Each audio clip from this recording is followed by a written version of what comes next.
Did you ever preach? Were you heavy on the fire and brimstone preaching?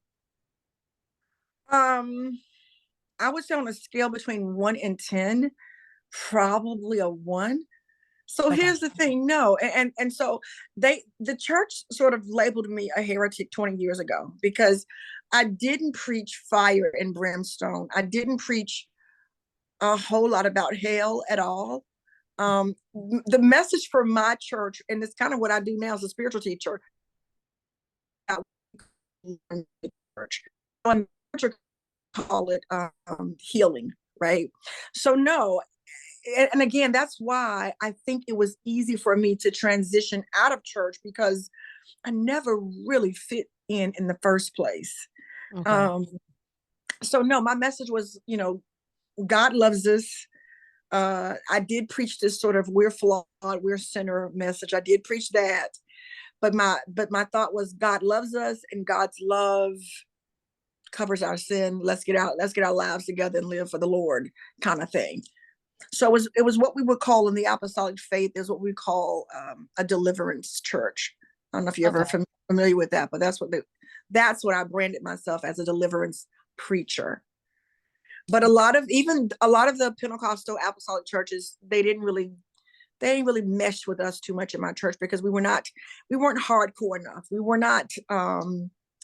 were not fire and brimstone enough, I guess you would say.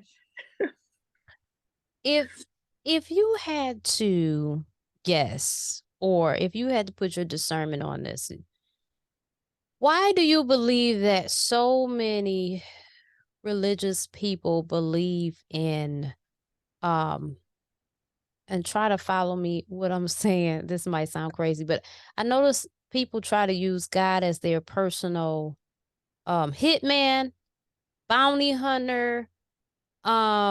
What else do they typically do? Why do people want other people to go to hell and suffer? And why do they want to believe that they're unworthy? And why do they cling so tough to this fear doctrine? Because I mean, I can't wrap my head around. I've all since a kid I was like, this just don't make sense. So, you know. So there's two sides of it. I'm going to talk about as briefly as I can.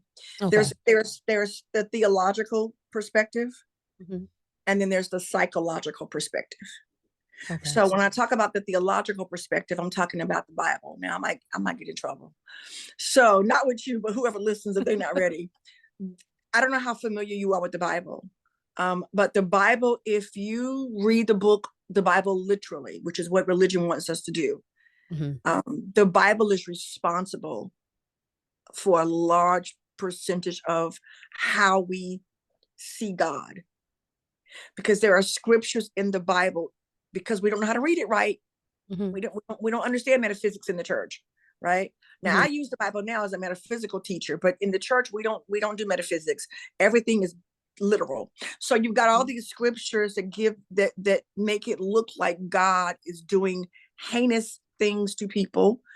There are scriptures where God gives permission to his prophets and to his chosen people to also do heinous things to people. So when you read that, all right, your brain says if you're reading that, then that applies to you too.